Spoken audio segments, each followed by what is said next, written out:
Sem Julija Vrtar in prihajam iz Kranja. S pisanjem sem se nekako začela ukvarjati v osnovni šoli, čeprav sem predvsem pisala pesmi, poezijo. Te pesmi pa so bile precej ponesrečene. Kasneje, ko sem prišla na gimnazijo, pa sem ugotovila, da poezija ni edino, kar lahko spraviš iz sebe. Ne znam se izražati zgolj v poeziji, temveč tudi v prozi. Ampak vseeno me je mikala ta melodija, ki jo ustvarjaš z besedami v poeziji, kako jih zbiraš skupaj, ustvarjaš nekakšne ritme, občutke. In sem si res želela to nekako uvesti v prozo.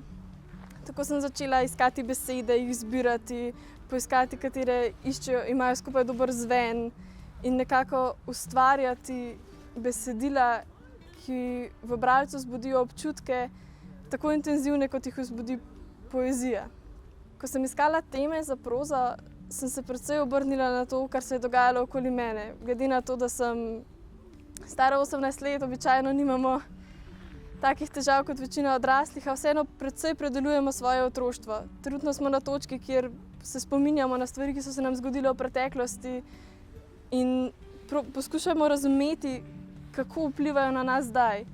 Začela sem s svojim otroštvom, potem z otroštvom drugih mojih prijateljev.